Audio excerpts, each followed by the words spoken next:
Berkaitan dengan bulan Rajab yang mulia ini, ada sebuah peristiwa yang luar biasa di luar akal kita, yaitu peristiwa Isra Mi'raj. Peristiwa ini terjadi hanya satu malam, bahkan kurang, yang Allah abadikan di dalam Al-Quran surat Al-Isra ayat 1. A'udzu billahi minasyaitonir rajim. Subhanalladzi asra bi'abdihi lailan minal masjidil haram ilal masjidil aqsa alladzi barakna hawlahu linuriyahu min ayatina innahu was-sami'ul basir. Maha suci Allah yang telah memperjalankan hambanya, yaitu Nabi Muhammad, pada malam hari dari Masjidil Haram ke Masjidil Aqsa yang telah diberkahi sekelilingnya, agar kami diperlihatkan kepadanya sebagian tanda-tanda kebesaran kami.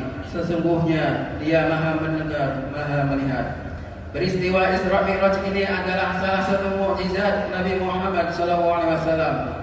Hanya keimananlah yang bisa menerima peristiwa ini. Akal kita kalau tidak didasari keimanan akan menolaknya. Di dalam peristiwa itu Allah perintahkan kepada umat Nabi Muhammad untuk melakukan sholat.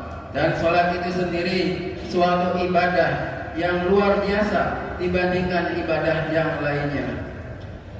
Kalau selain perintah sholat, Allah cukup perintahkan malaikat Jibril untuk turun ke bumi menyampaikan wahyu kepada Nabi Muhammad.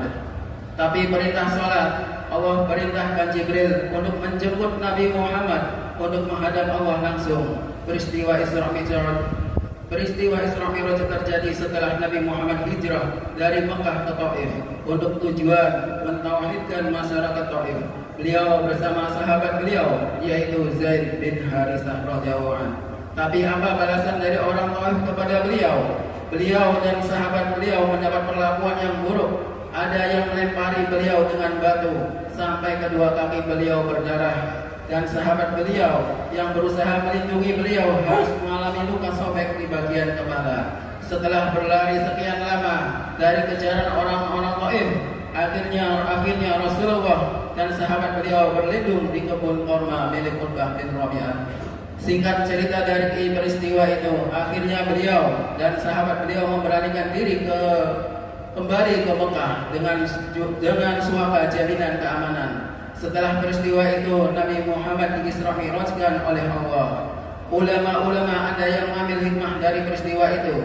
Allah ingin menghibur Nabi Muhammad, merefresh lagi hati Nabi setelah peristiwa di Taif dengan meng-Isra Mi'rajkan beliau, sehingga beliau bertemu dengan Allah. Karena nikmat terbesar adalah